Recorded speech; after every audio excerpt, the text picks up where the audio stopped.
Viewers, here is Abrar Islam Advocate and you are watching Awareness of Law channel.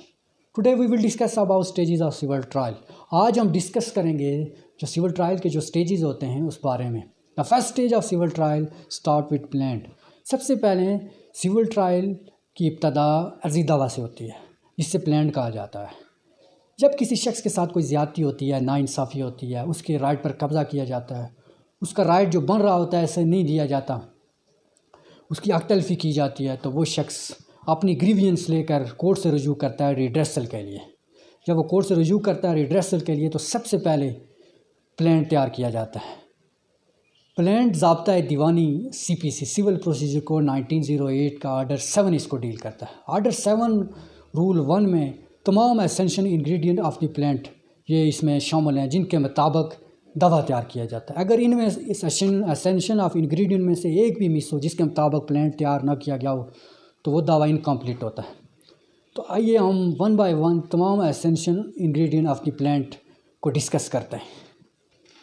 Particular to be contain in plaint. The plaint shall contain following particulars. First one is the name of the court in which the suit is brought. सबसे पहले उस court का नाम लिखा जाएगा जहाँ पे मुद्दई यानी प्लेंटिफ दाद रसी के लिए गया है, उस कोर्ट का नाम लिखा जाएगा. The second one is the name, description and place of residence of the plaintiff. उसके बाद मुद्दई जो दाद रसी के लिए कोर्ट में गया है उसका नाम और मुकम्मल एड्रेस लिखा जाएगा. The next one is the name, description and place of residence of the defendant so far as they can be ascertained. उसके बाद डिफेंडेंट यानी मुद्दा अलैम, जिसके ख़िलाफ़ मुद्दई ने केस किया है कि उसके राइट पर मुद्दा अलैम ने कब्ज़ा किया हुआ है, उसका नाम और मुकम्मल एड्रेस दावे में लिखा जाएगा. The next one is where the plaintiff और डिफेंडेंट इज़ माइनर और a person of unsound mind, a statement to that effect. ज़ाहिर सी बात है, अगर डिफेंडेंट या प्लेंटिफ माइनर हैं, वो नाबालिग हैं, तो वो केस फाइल नहीं कर सकते. वो थ्रू नेक्स्ट फ्रेंड यानी कि बाज़िया गार्डियन वो दावा या जवाब दावा दे सकते हैं. तो वो गार्डियन का मुकम्मल एड्रेस दावे में लिखा जाएगा. The next one is the fact constituting the cause of action and when it arose. उसके बाद ये लिखा जाएगा कि पार्टीज यानी फ्रीकैन के दरमियान तनाज़ा क्या है, इनके दरमियान रियल डिस्प्यूट क्या है, वो लिखा जाएगा. और ये भी लिखा जाएगा कि मुद्दई ये लिखेगा कि मुद्दई ने उसका राइट एडमिट करने से इनकारी हो चुका है. हफ्ते से या 6 दिन से या 8 दिन से वो बदू वजह मुद्दई को रुजू अदालत ग्रामी होना पड़ा. ये एक लीगल ग्राउंड है.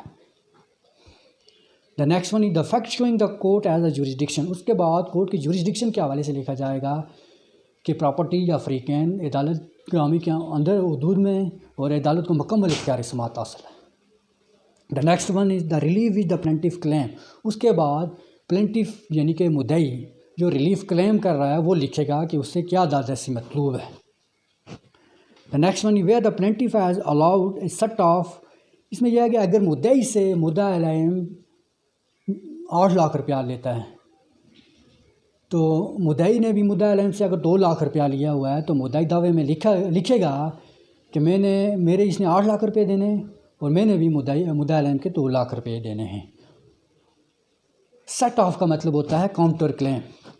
और रिलीक्विश्ड और portion of the claim the amount so allowed और रिलीक्विश्ड.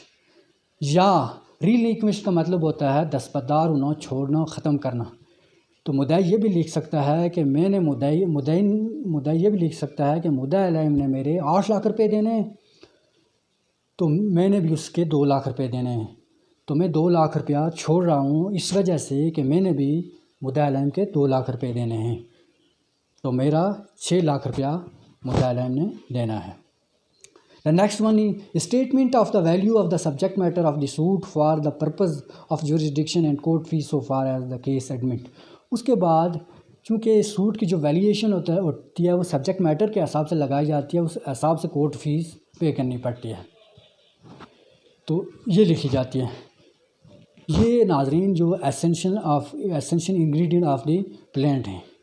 तो ये दावा तैयार करने के बाद वेरिफिकेशन की जाती है दावे की, यानी कि तस्दीक की जाती है. उसके बाद आर्डर 4 के तहत दावा फाइल किया जाता है अदालत में. तो आज के लिए नाजरीन इतना ही. तो नेक्स्ट हम पढ़ेंगे, कमिंग वीडियो में हम पढ़ेंगे कि दावा दायर होने के बाद अदालत क्या प्रोसीडिंग नेक्स्ट करती है. तो अगर आपको मेरा चैनल पसंद आए इसे लाइक करें, शेयर करें और चैनल को सब्सक्राइब करें। इजाज़त दीजिए, अल्लाह हाफ़िज़।